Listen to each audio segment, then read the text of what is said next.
Cette semaine, deux conférences épiscopales ont fait l'actualité, celle des États-Unis et celle d'Italie. Celle des États-Unis parce qu'elle a publié un document sur l'immigration approuvé à la quasi-unanimité, ce qui signifie que tous les libéraux et les conservateurs se sont mis d'accord et dans lequel ils dénoncent le traitement que le gouvernement américain actuel, le président Trump, inflige aux immigrants, non seulement à ceux qui veulent entrer, mais surtout à ceux qui sont déjà à l'intérieur et qui sont en situation irrégulière. Le document reconnaît que tous les pays ont le droit de protéger leurs frontières et d'établir des lois qui contrôlent et réglementent l'immigration. Tous les pays le font et ceux qui critiquent les États-Unis oublient certainement que leurs propres pays font de même. Mais si ce n'est pas de la même manière, les pays ont le droit de défendre leurs frontières et de contrôler l'immigration. Mais c'est une chose et c'en est une autre que la situation actuelle dans laquelle vivent de très nombreux migrants aux États-Unis, de très nombreux migrants illégaux. Les évêques se préoccupent d'eux et dénoncent ce qu'ils appellent des expulsions aveugles. Ils regrettent qu'il y ait des milliers et des milliers d'immigrants, certes illégaux, mais qui vivent depuis des années aux États-Unis, qui n'ont causé aucun problème et qui ont contribué par le travail et leurs efforts au développement du pays. Ils constatent que les États-Unis ont toujours été un pays d'immigration et que même si une réglementation de cette immigration est nécessaire, la situation actuelle, disent-ils, génère un climat de harcèlement et d'anxiété par beaucoup de ces immigrants qui n'osent plus aller à la messe ou au temple de leur religion, pratiquer leur culte, ni même amener leurs enfants à l'école ou se rendre eux-mêmes à l'hôpital par crainte des rafles. Les évêques américains ont voulu dire aux immigrants, « Nous sommes avec vous, vous n'êtes pas seuls. » Et cela est également significatif du fait que cette même semaine, une étude sur la situation des immigrants, en l'occurrence uniquement des Latinos, a été publiée confirmant que près de 60% des personnes d'origine latino-américaine ont abandonné la foi catholique de leurs aînés, soit ils se sont convertis à d'autres confessions, un chiffre qui reste stable, environ 17% sont protestants, soit ils sont devenus athées. Les évêques s'engagent à aider les migrants, mais beaucoup d'entre eux ont décidé de s'éloigner de l'Église. Nous ne savons pas si ce soutien explicite qui les oppose également au gouvernement républicain permettra à certains immigrants de se rapprocher à nouveau de l'Église. À la sortie de sa retraite hebdomadaire à Castel Gandolfo, interrogé par les journalistes, le pape a souhaité donner son avis sur ce sujet et a apporté son soutien total à la position des évêques américains. Le pape, qui est américain, a une nouvelle fois demandé que l'immigration soit réglementée, mais avec humanité et compassion. La deuxième conférence épiscopale qui a fait l'actualité est celle d'Italie. Elle a approuvé à la majorité un document sur l'application de la synodalité, mais celui-ci a suscité des réticences au sein d'un groupe considérable, bien que minoritaire, d'évêques. Le pape les a rencontrés à Assise cette semaine et a fait référence, sans le mentionner explicitement à ce document, mais à la synodalité. Il leur a demandé une chose très importante, qui est la première. Il leur a dit, gardez toujours les yeux fixés sur le Christ. Le Christ doit être la priorité dans vos objectifs et vos plans de travail. Le Christ et l'évangélisation. Il me semble extraordinaire de commencer par là. Même lorsqu'on parle de synodalité, comme l'a dit le pape dans son message, la priorité doit être donnée au Christ et à l'évangélisation. Le Saint-Père le répète depuis le moment où il a accédé au siège de Pierre. D'abord, le Christ et l'évangélisation. Ensuite, il a parlé de la synodalité. Il a dit qu'il ne fallait pas avoir peur, qu'il fallait consulter davantage les laïcs, les impliquer davantage dans les prises de décision, y compris dans le choix des évêques. Et bien sûr, c'est un sujet récurrent de la synodalité, que l'Église doit être inclusive. Le pape n'a pas précisé ce qu'il entendait par inclusif, mais il est sous-entendu, sans qu'il l'ait dit explicitement, qu'elle doit être ouverte, accueillir tous ceux qui, dans leur vie quotidienne, ne respectent pas les règles de l'Église. Et ces cas sont nombreux. On en évoque certains, mais il y en a bien sûr beaucoup d'autres. Les homosexuels qui pratiquent l'homosexualité, les couples qui vivent ensemble sans être mariés à l'Église, les transsexuels, etc. Très bien, une Église ouverte, une Église accueillante, une Église inclusive. C'est très bien, mais qu'est-ce que cela signifie concrètement?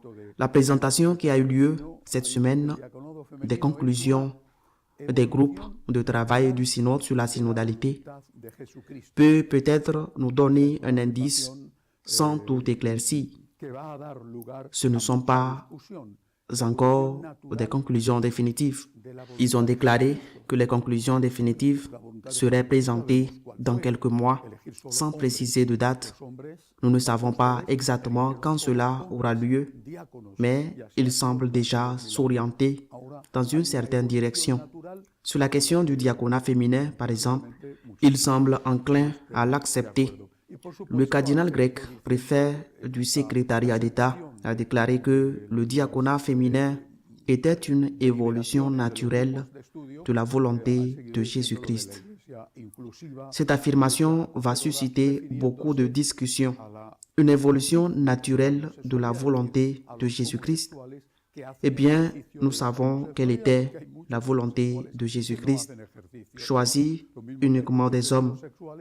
Les hommes, les apôtres, n'ont choisi que des hommes, des diacres, et il en est ainsi depuis 2000 ans.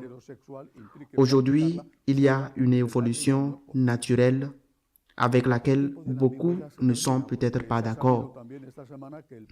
Et bien sûr, ils ont continué à dire, dans cette présentation des délibérations des groupes d'études, ils ont continué à parler de l'Église inclusive, de l'Église accueillante, en se référant à la pratique de l'homosexualité, c'est-à-dire aux homosexuels qui pratiquent cette homosexualité, car il y a beaucoup d'homosexuels qui ne la pratiquent pas.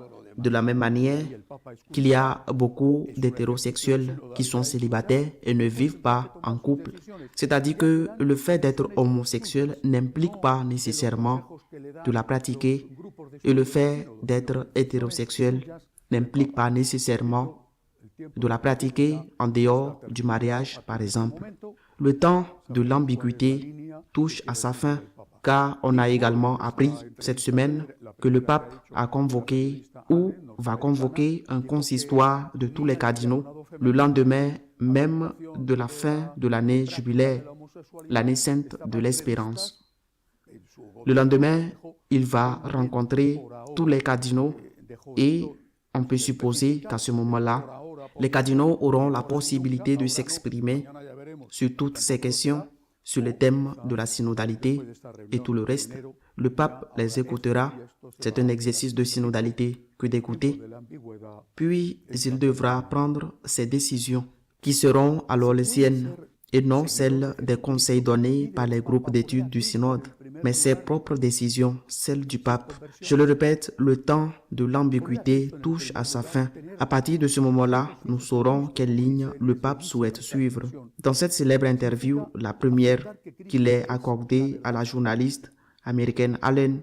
Il a déclaré que ni le diaconat féminin, ni l'acceptation de la pratique de l'homosexualité n'était prévu dans son gouvernement.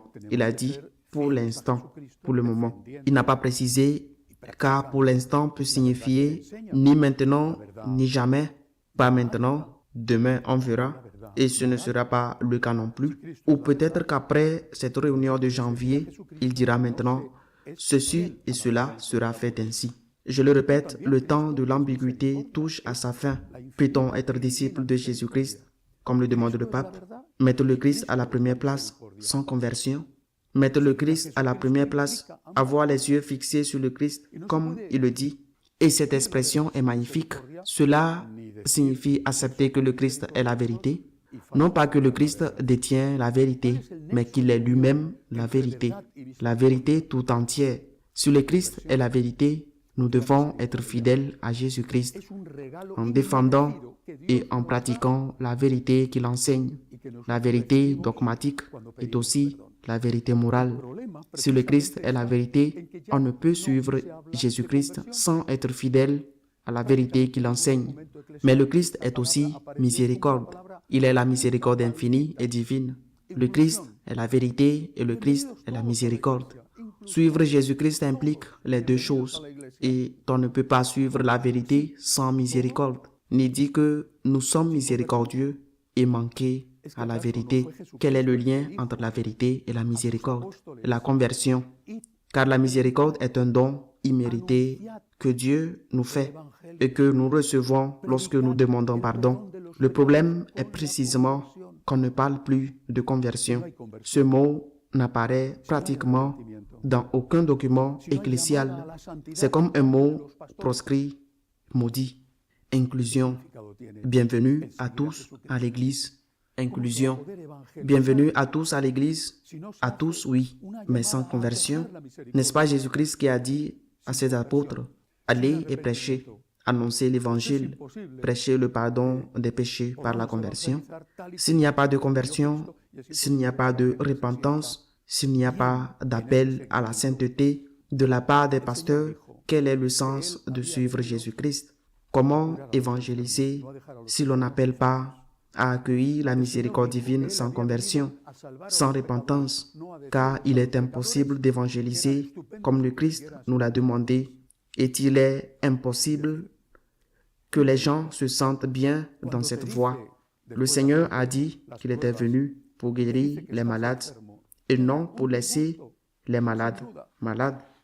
Le Seigneur a dit qu'il était venu pour sauver les pécheurs et non pour leur dire qu'il était formidable et qu'il pouvait continuer à être pécheur.